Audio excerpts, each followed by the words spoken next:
Halo semuanya, balik lagi di channel Gina Samsudin bersama aku Gusti Gina di segmen Alkisah. Buat kamu yang baru mampir di channel ini, welcome.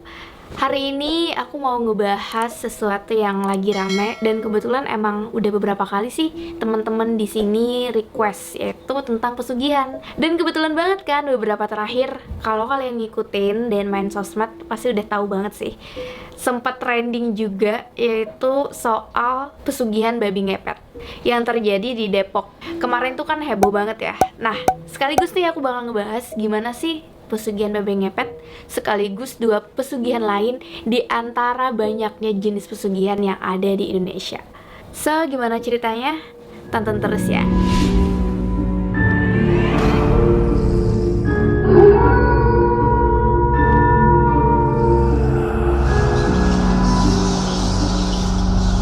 Aku Gusti Gina dan ini Alkisah. Sebenarnya ada banyak ya jenis pesugihan di Indonesia, tapi kita bikin 3 aja nih untuk video kali ini. Kemarin aku itu iseng di Instastory bikin polling apakah followers aku itu percaya dengan pesugihan babi ngepet. Dan hasilnya menarik karena 45% percaya, 55%-nya enggak. Artinya kan beda tipis ya. Nah, hal ini juga berkaitan nih dengan berita yang heboh beberapa hari yang lalu, tepatnya di tanggal 26 April 2021. Warga di Bedahan Sawangan Depok itu heboh karena mereka berhasil menangkap sosok babi ngepet. Jadi ini dianggap mereka bukan babi biasa, tapi emang siluman babi. Dan uniknya, warga yang menangkap itu dalam keadaan bugil. Karena menurut mereka, manusia biasa tuh nggak bakal bisa ngelihat si babi ngepet kecuali dalam keadaan bugil. Dan ternyata berita ini heboh ya, namanya juga netizen Indonesia. Aku juga sebagai netizen tertarik gitu sama berita kayak gini gitu kan. Trending lah di berbagai macam sosmed nih, sampai-sampai ada video sosok ibu-ibu yang bilang kalau salah satu tetangganya dia atau orang di Depok sana yang menganut ilmu babi ngepet karena dia udah berumah tangga dan dia nganggur, cuman uangnya banyak. Ya itu kan menjadi pro kontra ya di netizen, termasuk aku sendiri. Karena di zaman sekarang sebenarnya ada banyak banget nih jenis profesi yang bisa menghasilkan uang dari rumah tanpa harus ke kantor. Dari kemarin saya udah pantau Pak, orang ini dia berumah tangga, dia nganggur tapi uangnya banyak. Saya udah lewat rumahnya, udah saya lempar sesuatu ke depan rumah biar ketahuan. Ini hari Selasa, emang saya yang nyuruh. Ada teman saya bahwa dia ini dekat rumah teman saya. Teman saya lah yang laporin sebelum terjadi ini. Saya bilang sama teman saya tadi WA, ya. Temennya siapa Bu? Epo ya namanya. Nah, warga sini. Bukan. Nanti saya telepon. Nih orang ini, dia WA. Dan dari kasus ini berujunglah video permintaan maaf dari si ibu. Pihak kepolisian juga udah turun tangan. Mereka juga udah mengklarifikasi bahwa itu adalah babi biasa alias bukan babi ngepet. Bahkan penyebar hoax dari berita ini juga sampai ditangkap oleh pihak kepolisian. Nah, terlepas dari itu, aku mau tanya nih sama kalian, kamu percaya nggak sih sama pesugihan babi ngepet? Apakah menurut kamu bener-bener bisa seorang manusia berubah menjadi babi ngepet? Tulis di kolom komentar ya. Oke, seperti biasa nih aku pasti ngasih tahu kalian kan, gimana sih pesugihan babi ngepet itu sendiri. Walaupun aku udah kayak yakin banget sih, semua orang, ya hampir semua orang pasti udah tahu tentang babi ngepet. Karena ini salah satu pesugihan yang sangat terkenal gitu. Jadi ya banyak diangkat nih dalam film, dalam sinetron Indonesia. Kita sangat familiar. Yang mana biasanya dalam pesugihan ini itu terdiri dari 2 orang yang bekerja sama. Biasanya sih pasutri, dan satunya jaga lilin, satunya berubah jadi babi menggunakan kain hitam. Yang nantinya dia bakal ke desa-desa, ke rumah-rumah warga, menggesek-gesek badannya, maka perhiasan atau uang yang ada di rumah warga itu bisa berpindah ke tempat dia. Ritual dari pesugihan ini guys juga akan disertai nih sama sesaji, contohnya kayak kembang setaman, minyak wangi, kopi pahit, jajan pasar, kemenyan atau setanggi, dan darah ayam cemani. serta dilengkapi dengan baskom berisi air yang di tengahnya itu ditaruh sebatang lilin atau lampu minyak kecil. Dan si babi ngepet ini harus segera pulang sebelum fajar menyingsing. Selain itu juga fungsi lilin itu adalah menandakan keselamatan yang berubah menjadi babi. Kalau misalnya lilinnya tenang, berarti si babi ini aman-aman aja. Tapi kalau lilinnya itu bergoyang, itu artinya si yang menjadi babi dalam keadaan berbahaya. Kalau tidak bisa terselamatkan, bisa ditangkap warga atau bahkan terbunuh. Begitulah singkatnya gimana pesugihan babi ngepet, cara kinerjanya gitu loh. Tapi gimana sih cara orang untuk bisa menjadi penganut pesugihan babi ngepet?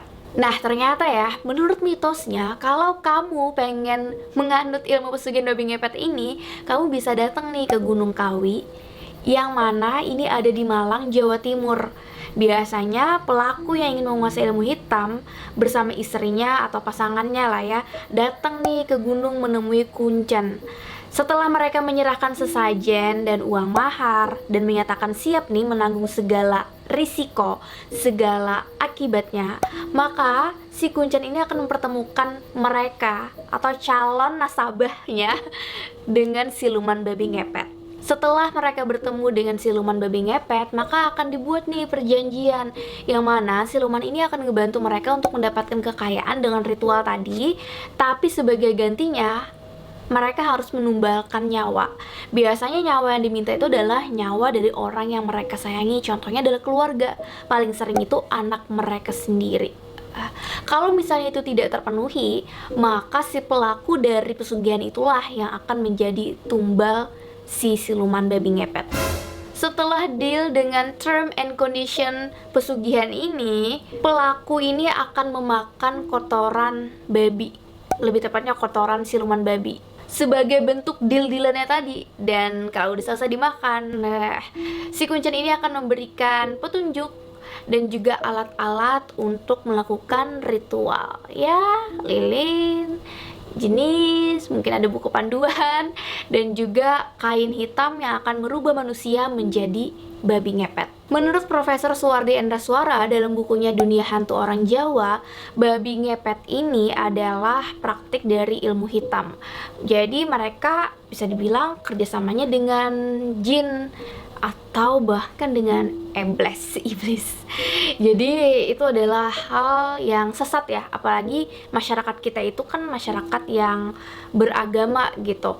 Nggak cuma Islam, tapi juga agama-agama lain, yang mana perilaku seperti ini adalah perilaku yang menyimpang dan dikategorikan sebagai tersesat. Kalau dilihat dari cerita mitosnya, memang kan ini adalah perubahan manusia yang menjadi babi, jadi binatang gitu. Menurut Asian Folklore Studies, mereka menyebutkan mitos ini agak mirip nih dengan werewolf, yang mana werewolf itu juga perubahan manusia menjadi serigala. Dalam mitos manusia serigala atau werewolf itu juga ada beberapa metode untuk merubah manusia menjadi serigala. Nah, kalau kamu penasaran sama werewolf, itu aku udah pernah bikin videonya. Itu lengkap banget sih, udah aku bahas dari legendanya, asal-usulnya, hingga penjelasan saintifiknya kayak gimana. Silahkan tonton videonya di sini. Klik di sini. Guys, gimana? Kalau kamu udah mendengar pesugihan ini yang menumbalkan nyawa orang yang kamu sayangi, kamu tertarik gak sih jadi babi ngepet? Di zaman sekarang masih ada nggak sih sebenarnya babi ngepet?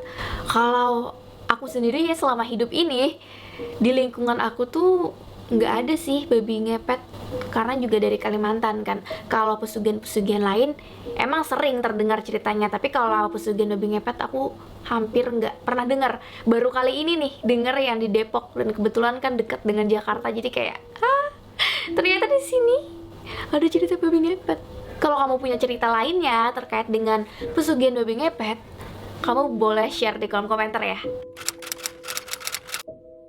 Lanjut ke jenis pesugihan lainnya yang ada di Indonesia adalah pesugihan dengan ritual seks di Gunung Kemukus.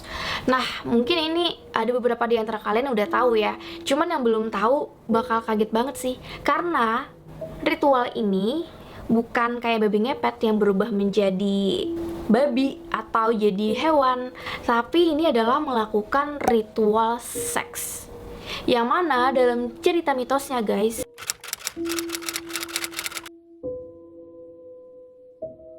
Hai guys, thank you udah nonton video ini sampai habis. Jangan lupa untuk di-subscribe, nyalakan loncengnya, like, komen, dan share.